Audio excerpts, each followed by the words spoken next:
right. Well, welcome everyone. We have part two of understanding emotional intelligence today. Yes, I'm coming to you from a phone booth at the Santa Maria Inn today, but it's all right. And so we've got how to improve communication skills. Got a great professional development session today. Just make sure if you have any questions, please put them in the chat and we'll get to them. If everybody can just make sure everybody's muted. But we're going to have a very good and engaging session today, and it's going to be presented by Dr. Ana Gomez de Torres. So other than that, welcome everybody, and I'll hand it over.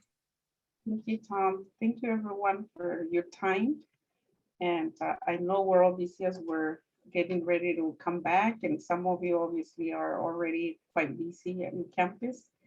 So let me share, and again, for those of you that are just joining us, please type your name on the chat window to take attendance so that you're able to get your PD credit. Thank you. So let me see. Okay. So let me just move my toolbar here. Started. So last time we talked about personality types, and let's see, so moving, yes. So we talked about personality types last time, and obviously the goal was to help us understand our personality type and the personality type of the people that we work with, and also perhaps our relatives too, because remember, we can apply these skills, this knowledge in all contexts of life. And so today we're talking about emotional intelligence, and now the focus here is to understand and manage our own emotions and understanding the emotions of others, not managing the emotions of others, understanding and managing our own emotions, but also understanding the emotions of others. And the ultimate goal, again, is to recognize how we lead, influence, communicate, and collaborate with other people. Just really quick, if one person was, this is a review for personality types. Did you apply any strategies either at home or at work that help improve your effectiveness and as you communicate and collaborate with others? So last time we talked about personality types, those of you that were here, was there anything that you have been more conscious as you interact with other people and how to accommodate the needs of others in terms of personality types? You can also type it on the window if that's easier for you, or if anyone can just share anything that you notice. I know that maybe some of you did not have access yet to the PowerPoint presentation, but Tom at the end, he'll direct us where we can find that in the recording. Yeah, so in our group in the HR department, we took our tests and we took the personality types, and we had conversations about everybody's personality and how we can work better with each other, not only at work. And then we also took it to our personal lives and how we can incorporate our personality types into our personal lives. And we also had some of our significant others take the personality test as well. That's wonderful. That's wonderful. When I learned about the personality types, I actually had also my husband do the same thing. And then when I apply some strategies, he's like, "Are you doing that thing to me from personality types and so forth, all those skills?" I'm like, I'm trying. Well, thank you, Tom, for sharing. So today, moving on to emotional intelligence. So emotional intelligence, the goal for this is, again, to understand and manage our emotions and understand the emotions of other people. That's not easy.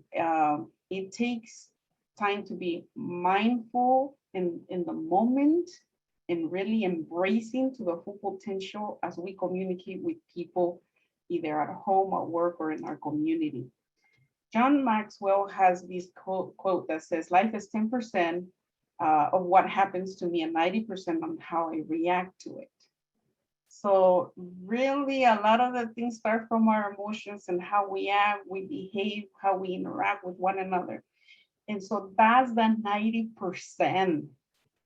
of how we react to different environments, different situations. And so I found these very accurate to, I mean, maybe in terms of the percentages could be changed depending on the environment and the situation, but it truly, I believe that what makes a difference in how we engage in the world around us is how we react to the situations we're in or we're facing in life. So why is EQ important or emotional intelligence? Oftentimes people, they use the acronym EQ or EI, so you might see it both ways. So in the past, research has shown that whoever has a higher IQ used to be, and I say used to be because now the new research is demonstrating something different, but in the past, they used to say whoever has the IQ, the highest IQ, they're the most successful individuals.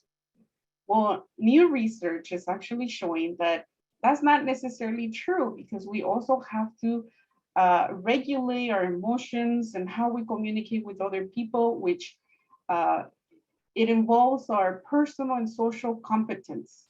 And so that's also important. We could be very intellectual about how we do certain things, but if we don't know how to communicate or have these emotional intelligence competence to communicate well with the people around us, that could be quite, not necessarily problematic, but it might not allow us to continue being successful in life. So, and it doesn't mean that if we don't have a good balance of these two, that we're not successful. That's not what we're saying here.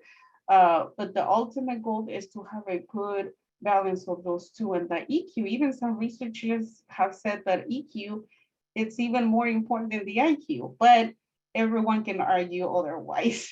But definitely it's important, and new research has really demonstrated that having an EQ competence level is extremely important to be successful in life.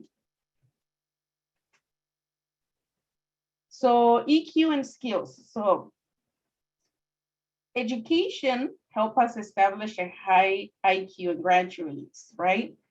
But there's other skills that are identified that are necessary in life, and they come from the emotional intelligence. So Goldman identified these 5 key elements: self-awareness, self-regulation, motivation, empathy, and social skills. So ultimately, having an EQ competence level is important to influence our behavior towards other people, our attitudes, our motivation to learn and communicate. So that's why these different elements are extremely important, and they derive from the emotional intelligence. So how does this work? So emotional intelligence, emotion comes from our emotions. So one question for all of us: are emotions good or bad? What do you think? You can type it in the chat window. Are emotions good or bad? Or either good or bad? Or what do you think?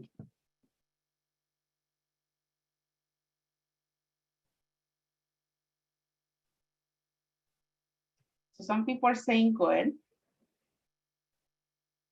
Maybe they both can be. Okay. So really in the psychology school of thought, they see emotions as neither good or bad. They just emotions. And it's a way on how we manifest ourselves. So yes, it is complicated, right? Because oftentimes we say, oh, I'm feeling angry, that's bad. No, that's normal, that's healthy. It's healthy to, it would not be okay if we don't have emotional reaction of what happens to us in our lives. So it is healthy to have different types of reactions and how we react to the world based on our emotions. However, when it becomes problematic is how we act. It's not the emotion itself, but how we act based on that emotion. That was either good or bad. Does that make sense? Kind of? Yes, no, I hope. Okay. Okay. So our emotions really are triggered by our 5 senses. what we see, what we hear, what we touch, what we taste, all the environment. I mean, obviously, most of us, we're blessed with our five senses, right? Uh, we're able to experience all these five senses in every environment we are in, for the most part.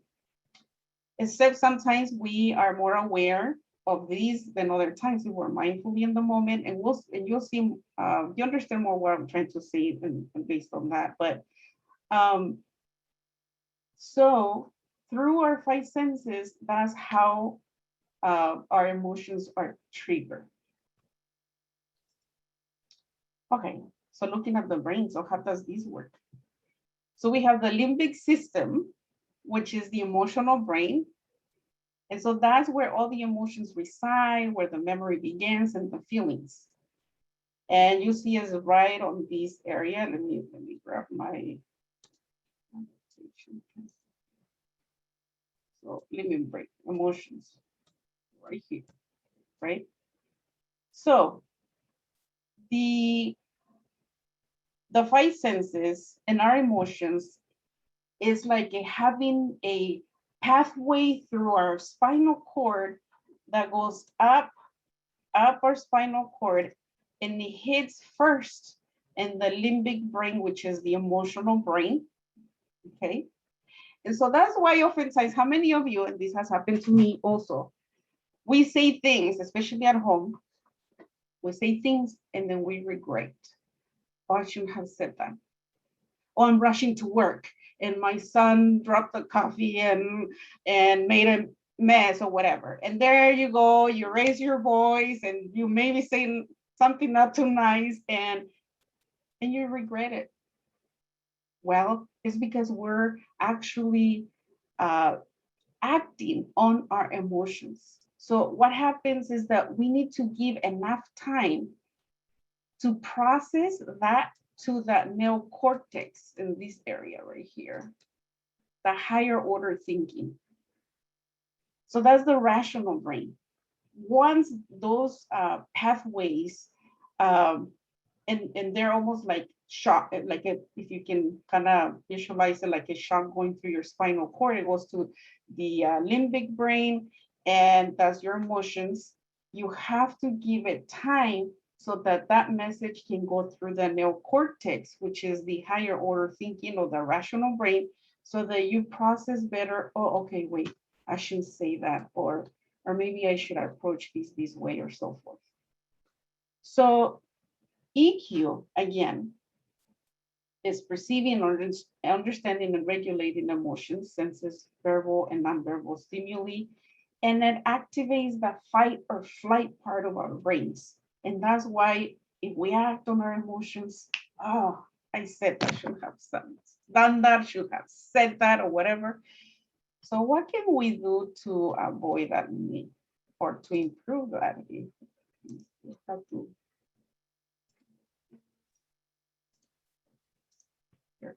Okay. All right. So now that we know that, what does the emotional intelligence look like? So there's 4 parts. And the model here, it's a connection of what we see and what we do. So at the personal competence level, we have the self-awareness, what I see, self-management, what I do. And then on the social competence, what I see as social awareness, what I do as relationship management. So these are the 4 parts of emotional intelligence. So personal competence. So we have self-awareness. And please stop me as I go. I'm trying to, because I want to get to the interactive part, because I think everyone enjoys a little bit more when you actually interacting than me talking so much. So I'm trying to go a little bit faster. So if you have any questions, please stop me and let me know. It's like, oh, that wasn't clear, or whatever question you might have, you can either activate your mic, or you can type your question in the chat window and Tom will help me address your questions. So thank you. So self-awareness, again, is the ability to accurately perceive our emotions in the moment and understand our tendencies across situations.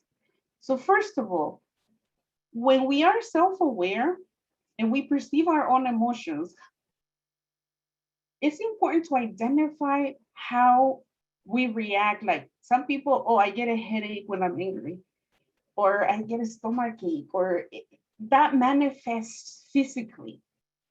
And you know that probably, and maybe you are more aware in certain situations than others, or certain emotions than others. But that's what being self-aware, and also understand our tendencies across situations. Or when this happens, or when I'm under pressure, this is how I behave, or this is how my emotions reflect. So what can I do to have a more EQ competence so that I'm able to communicate better with the people I engage with? Self-management, again, is the part of the 90% on how we act, how we react to it, how we act or do not act. That's the self-management part. So personal competence, here we have some strategies for the self-awareness. Quit treating your emotions as good and bad. I'm angry, that's bad. No, it's just an emotion, and it's normal that you feel angry. It's not good that you react and you start screaming to people and or whatever else. That's not, that action itself, it's either good or bad. Observe the ripple effect of your emotions, lean into your discomfort, or feel your emotions physically, etc., etc. So there's a whole list here. Now for self-management strategies, breathe right from very deep, right? Not up here, not short, it can't be, it has to be a deep breath, right? And count to 10.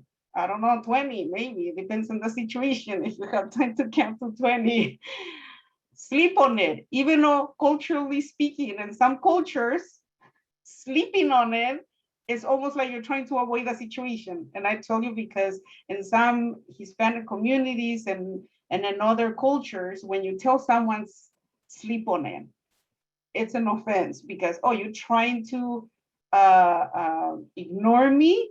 Are you like, please talk to me now? In some cultures, they like to address things and that they're now. Obviously, if it's kind of informal settings, when it's professional, it's very different. So, just to put it out there, be careful with the sleep on it, because some people might react differently about that. Smile and laugh more.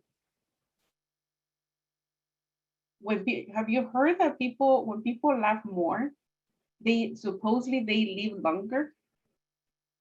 Have you heard that before? And I'm glad I'm seeing some faces, because if I don't see some faces, it's like, yes, no. But yes, so they say that if you laugh more, and I honestly, I haven't read it in research, but I have heard it many times that, that I think is true. I mean, you feel healthier when you smile and so forth. Yes, thank you. Some people, I'll put it in the chat window. Yes, they have heard it. Okay, thank you for confirming that. And then set aside some time in your day for problem solving. Take control of your self-talk. Sometimes, we do these self-talk and like, oh, no, don't say that. Go back, it's fine. Count to 10. Okay, how do I best embrace this conversation, right? So it takes time. So at that point, you're actually working from the neocortex part of your brain, not the emotional brain. So these different strategies gives you time to act on whatever you need to act on based on your emotions. Okay. So anyways, there's more. They're right there. You can read them. But so now that you have seen these, here comes the discussion. Yes, now you get to talk in your groups. What strategies have you used in self-awareness and self-management? I think some of you have used some of the ones mentioned. Let me go back really quick, because you're like, which ones were those? Here they are again. So here's some. I don't think we're seeing the right No. slide. We're No. on the brain slide still. Yes. Oh my goodness. Did you miss a lot of the things that Well, we I listened. I'm so sorry. Not paying I attention. don't know what happened. Let me reshare again. I feel terrible because things don't make sense when you are not seeing what I'm talking about. Oh no. Oh, there we let's go. see. I couldn't, yeah, we were listening. So you were stuck here. Yes. Oh, I feel terrible. You know, oh here. Uh, anyways, I'm so sorry. This is not good. But here's what I talk about how the brain works. And then here are the personal competence, social competence, and the areas. I'm sorry, now I have to do it really brief. Now it got hot here. Now that I know, I feel so terrible. Okay. And then here's what I was explaining about the self-awareness, what it means, the self-management, what it means. And then I was addressing these strategies for self-awareness and self-management. And so here's the list. So you can kind of look at it before we go into groups. So read it while I set up the, let me set up the breakout rooms. So let's see.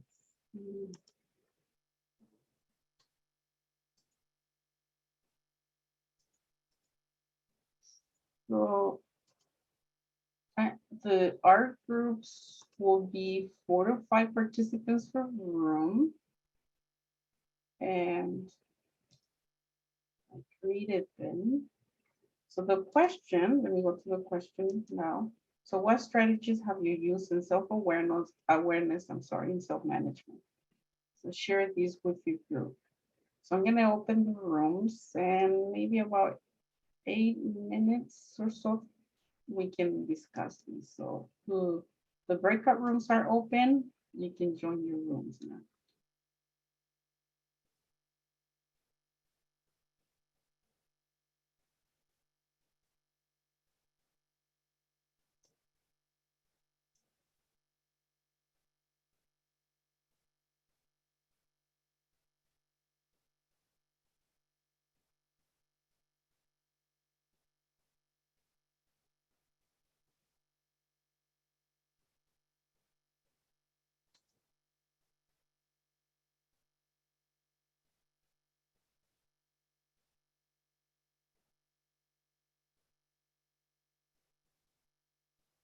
So you guys can click on join room and it'll take you to your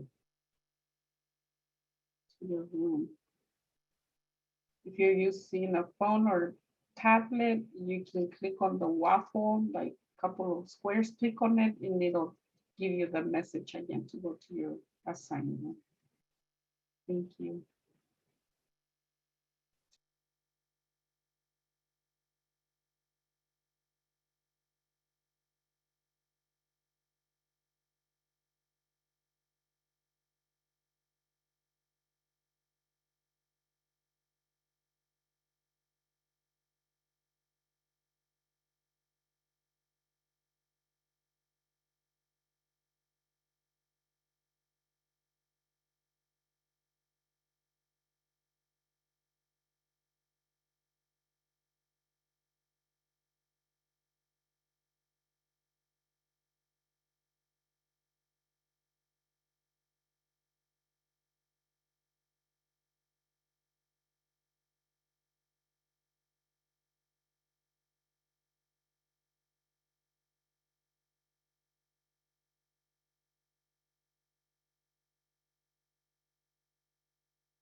Welcome back, everyone.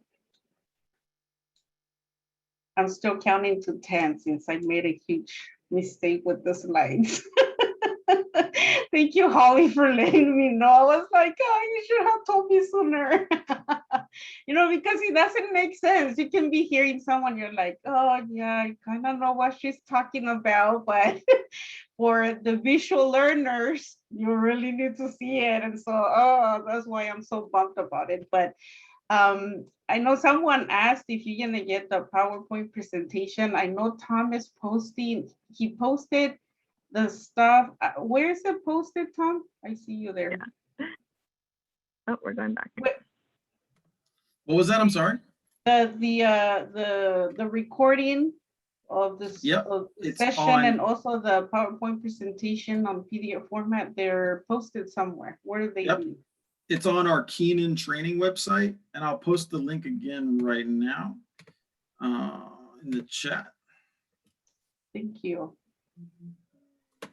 Yes, so you guys will get the copy of these. I find these very helpful and I revisit this over and over because all of these, it's a lifelong learning process. So, I don't think there's no one that is out there on the EQ competence. I think it's always a work in progress. So, okay, I think, let's see. I think everyone's back now. Good. All right, let me continue. Oops. Okay.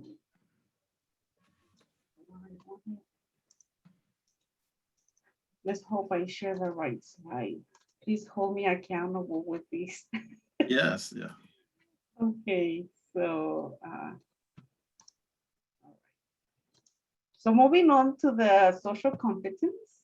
And so there's two areas, as mentioned earlier, social awareness and relationship management. So social awareness, so it's basically being the ability to understand or accurately pick up on other people's emotions and listening, observing. They're the most important elements of these social awareness.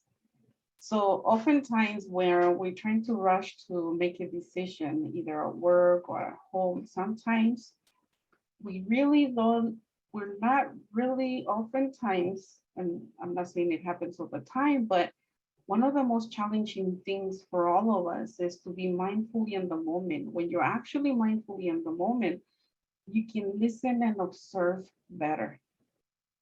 But when we are just overwhelmed with the emotions of what's going on, but if we already have a good competence on self-awareness, now moving on to the social awareness, you will be able to be more often mindfully in the moment. So we can listen and observe more so that we're able to capture other people's emotions accurately and interact with them accordingly. And also the relationship management is obviously is the ability to use those awareness in our own emotions and those of others to manage the interaction successfully. Again, so we manage our own, on the self-awareness aspect, we manage our own emotions. But then on relationship management, we manage the interaction successfully, which is very different. That's why often they say, when you're young and you're dating, oh, my boyfriend will change. I'm gonna change him. I'm not sure about that. I don't know if you can relate to that because I remember, at one point when you're mature and you say, oh, he'll change, I will change him. Like, you can't change anyone. If you can't change yourself, how are you going to change other people? So, we actually manage the interaction. We don't manage the emotions of others. Does that make sense? All right. So here's the list. Again, before I forget, I email you guys these different strategies because I know a few people were kind of trying to get to this list. So my apology, I should have emailed them to you prior to the session. So you'll have them on your email if you're in front of your computer. Now we're looking at the social awareness strategies, which in this case, we have greet people by their name. watch body language. And again, greeting people by their name, that could also be very cultural because in some cultures, it's taken as very respectful and you feel acknowledged when people call you by your name. And watch body language. Many of you know that here at Hancock, I teach Spanish, but also at the university level, in a doctorate program, I teach leadership courses. So this is one of those courses that I teach at the university. And and so going back to the watch body language, we really use more body language than verbal communication. The higher percentage of how we communicate with people around us is through body language, which is don't know, or maybe we're not aware of it as much. And to be honest with you, I don't recall those percentages, but definitely the body language is really high. I think in the 80s, 90s, and the other percentage is verbal communication. So that tells us a lot that we need to be very aware of watching body language as we socialize with other people or we interact with other people. Another way to improve those social awareness strategies is many of us, and if not all of us, have watched movies, and we often criticize how, oh my goodness, he's gone out of control, or this and that, or so we're kind of analyzing the emotions and how they are managed within a movie, and you're able to you watch them, you analyze it, so it's helping even your social awareness at the same time. Anyways, there's more. And then relationship management strategies, be open and be curious. Oftentimes it's not easy to be open. Remember that it's not about imposing our ideas to other people, but actually listening and informing each other's perspective. And then when we inform each other's perspective, we have a more holistic idea of the situation or the decision we need to make. I think that's the beauty of the world and how we can all contribute differently to a decision-making process or in anything when we collaborate in a group. We inform this process and it is more comprehensive and holistic. So it's important to be open-minded, but also be curious. What about these? Inquiring, questioning, why these? Can you help me understand these? I'm not really getting this part. Can you elaborate? And so forth. Enhance your natural communication style. Be yourself. Don't try to be someone else. Use your natural communication style. Take feedback. We have to be receptive to feedback in order to improve. I know that it's hard to get criticism. I think for all of us, it might be in different scenarios that we may become a little bit more defensive, a little bit more on the side, like, no, that's not me. I don't think it's true, But, it's important to consider that feedback because we might have our own blind spots. Remember, we see ourselves the way we think others see us, but other people might see us different. So it's very important to take feedback well, build trust, etc. So there is more here on relationship management. Okay, so you'll have these on your email because now we're gonna go into the next again in the breakout room. And so now I think we're gonna be a little bit more efficient because you have that list now. So here again is the same question. What strategies have you used in social awareness and relationship management? And let's share it in your groups. So let me open up the breakout rooms again. Okay, here we go. We'll have maybe again 8 minutes for these. And then we'll come back. Thank you, everyone.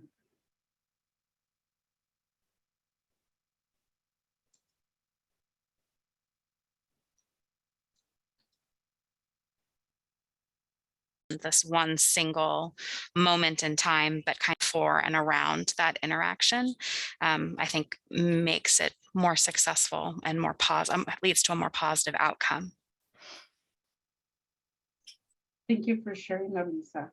Yes, I concur. Yeah, Thank you.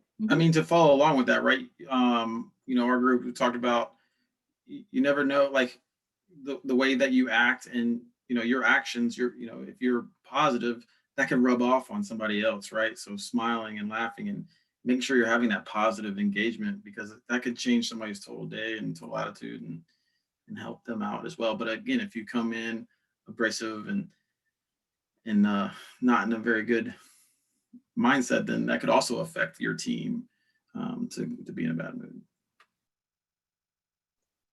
Thank you, Tom. Veronica? So Sherry Bell had, she was using chat with our group. And I think this kind of goes to, what was it? Acknowledge the other person's feelings, maybe. She said, trying to remember this is new to them. It's easy to forget when you've gone through the process 1,000 times. It's so obvious. What don't you get? They haven't. So just kind of be mindful. Yeah, we do it every single day. May or may not, but we have it down pat. They don't, and it might just be getting frustrating for them if they, just trying to learn it. So just being mindful of that. Thank you, Veronica. I know in other groups, they also, well, because I think it goes along with what you just shared, Veronica, in terms of when we interact with students. And many of you that are in the front line of communicating with our students, I think you deal with a lot of different strategies that could either impact their educational experience of the students or their entering in the educational world, either positively or negatively. So yeah, I always think, even though sometimes some people tend to think it's like, oh, professors are in the classrooms. I think the most important people are the ones that welcome our students because they open the door for students and that sets the tone for their experience. So I really highly value the work of many of you that are actually in the front of welcoming our students and to establish a good foundation so that they feel welcome and embraced in our campus. Thank you for sharing. So let me see, let's move on. I think I'm gonna keep the next thing because it's not very long, but Tom, I think you have limited time, right? You're not gonna, if we go over maybe 5-10 minutes, would you be okay? Okay, Good to go. And I know everyone has different restrictions, so if you need to go, you can always watch the recording of the session later. So, here's emotional intelligence in action. So we can analyze the different ways on how we interact with people and what some of you have mentioned. And I think Thomas mentioned that, the way we interact with people, if we smile at them or not, it can really have an impact on their day. And so it is important. So let me share my audio.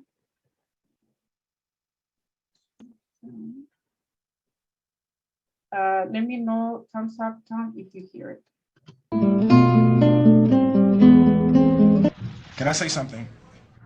I'm the type of person, if you ask me a question and I don't know the answer, I'm going to tell you that I don't know.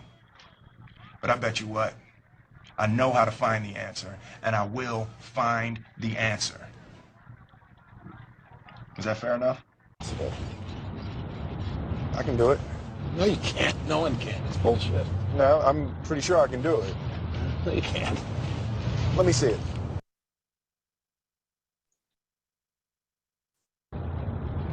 Give it here. Oh, that's gonna get me drive around all day. I don't believe you can. Yeah, I can. Yeah, exactly. You're sick.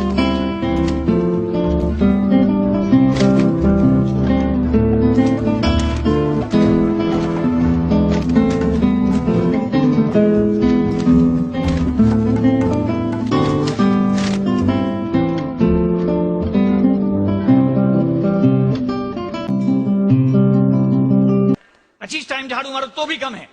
हम इंसान है कि machine? कितना time साफ करेगा? मैं मरता रहूंगा दिन भर, झाड़ू मारता रहूंगा। सब यहीं से जाएंगे, दूसरी जगह से नहीं जा सकते। अरे उधर मत चलो, अभी साफ किया है। सॉरी। क्या सॉरी? तुम तो सॉरी बोल के निकल जाएगा। सबका क्रिकेट अपन को सुनना पड़ेगा। सुनेगा? 20 साल से तो सुनता आया है। काका, नाम क्या है तुम्हारा? क्यों? कंप्लेन करने का है? मकसूद नाम है मेरा, जाओ करो। कंप्लेन नहीं करने का, थैंक यू बोलने का। सच्ची।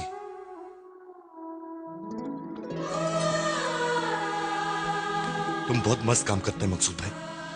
पेशेंट लोग जब ठीक होता है तो सब डॉक्टर को थैंक यू बोलता है। तुम साला सबका कचर पट्टी उठाता है, तुमको कोई थैंक यू नहीं बोलता। मेरे को तुमको थैंक यू बोलने का मकसूद भाई। थैंक यू मकसूद भाई।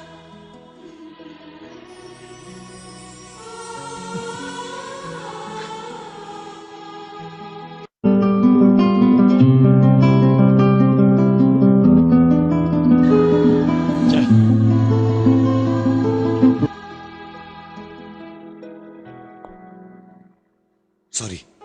कोई बात नहीं, जा जा, हो जाएगा साफ।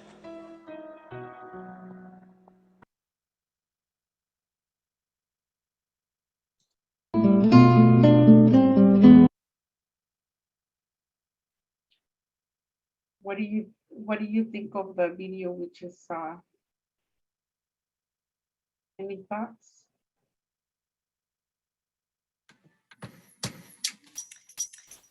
Put it into action. Put it into action, right? Walk the talk. Exactly. Walk the talk. Right. Thank you, Sheldon. So we don't have time for this one, but there's something for you to reflect on and for all of us to reflect on, because as I mentioned to you, that this is a work in progress and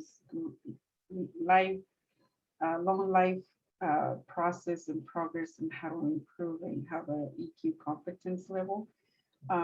But here is, think about the areas that you need to improve on either the personal or social competence areas.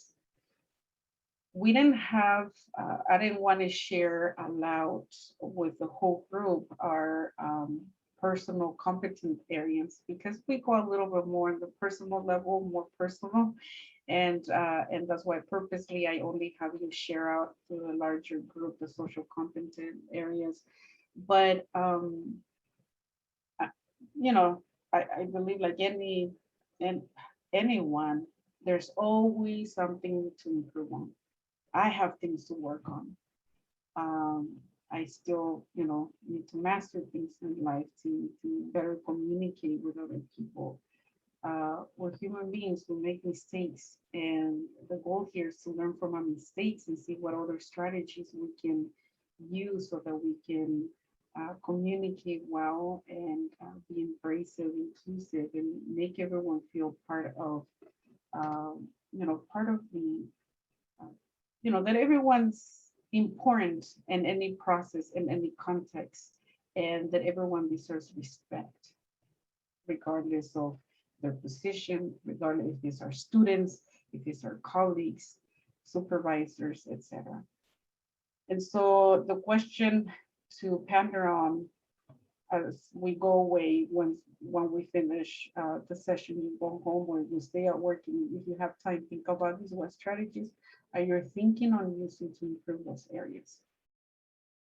The strategies listed on the two lists provided, they're not the only options. There's other things that you can, other approaches that you can use, so we're not limited to those. So with these, we're getting to the conclusion, even though there's a final small video that I think it has a very impact on how, you know, when we put ourselves in the shoes of other people. And sometimes we don't know what people are dealing with. And you know, which is maybe use terms, words that we don't mean. And it happens to all of us. We're humans. We make mistakes. So I want to share that one because I think it's very powerful. But for the conclusion of the whole thing is Communication is a critical process, and we should see it as critical. So we need to become well informed of the different communication theories to help us communicate, collaborate, and meet more effectively. So we went over the Jungian types, which is very important to understand our personality type and the personality types of others. And then now we go to another other deeper layer in emotional intelligence and how we can have a more competent EQ level so that we can be more effective and efficient in all levels, in all contexts of our lives. So this is the video. And remember, empathy is one of the areas that Goldman established, which is important to consider also.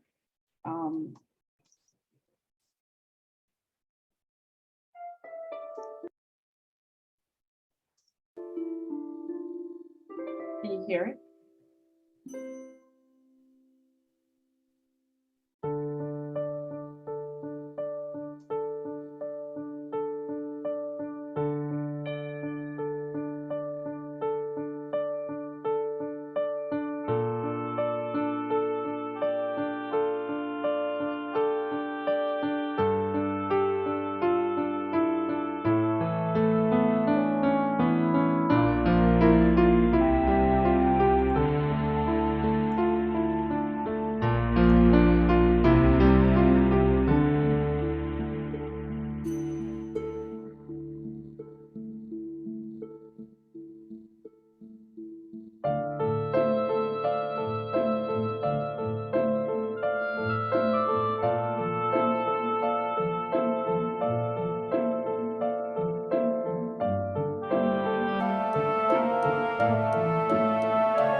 very strong video, right?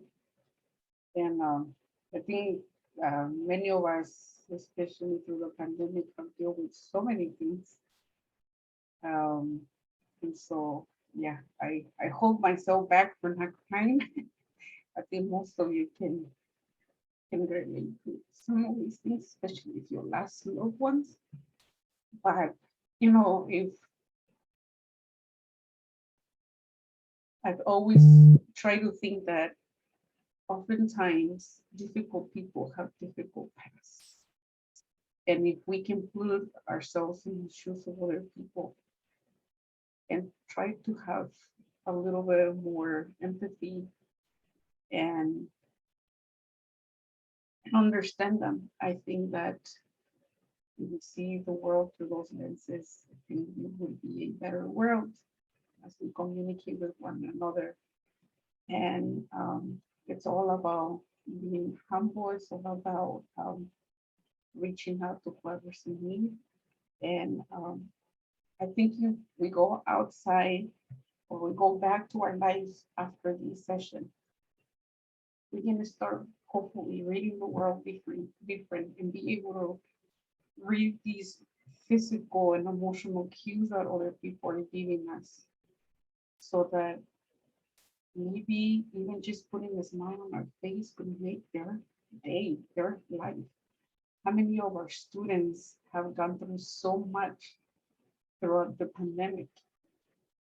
And sometimes we just have to be a little bit more, with more mercy, more flexibility, and help them through the process. Because maybe today is someone else, maybe tomorrow is me. And so this is part of the emotional intelligence, how we can effectively understand the emotions of other people and to manage our relationships. And mostly, how do I understand my own emotions and manage my own emotions so that I can make this world a better world, a better place. And so let's see.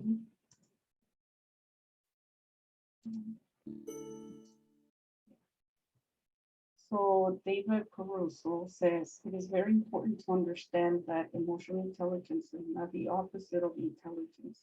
It is not the triumph of a heart over head, of heart over head. It is uniquely intersectional of both. And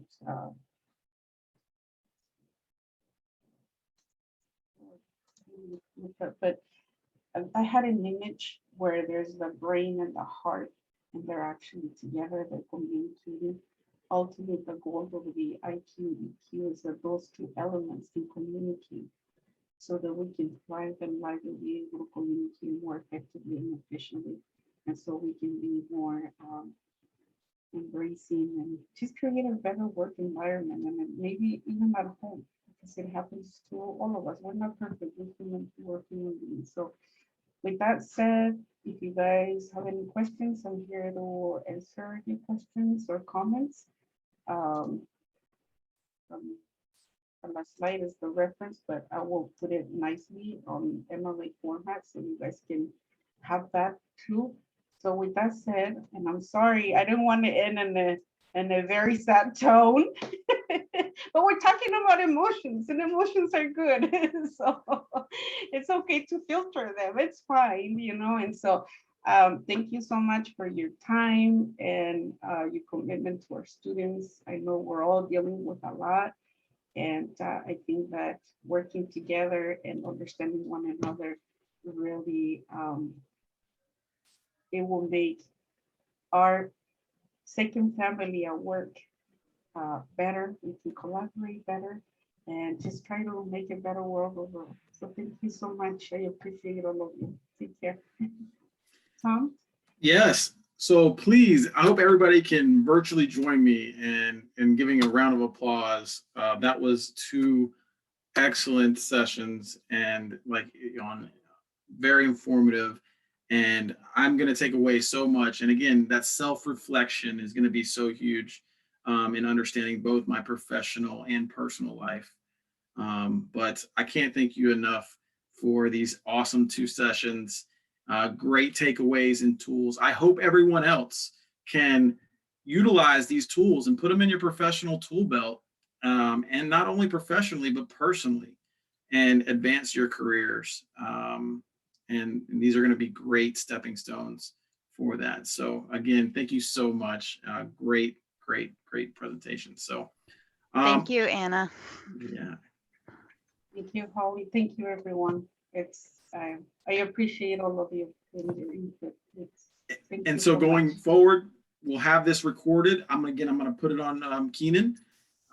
Next month, September 10th, is going to be the next professional development session. And that topic is going to come out next week. So with that being said, again, thank you for your time, and I will see everybody next month. Thank you, Anna. Everyone. Thank you, Shelda. Thank you, everyone. Bye-bye. Have an amazing weekend. Take care.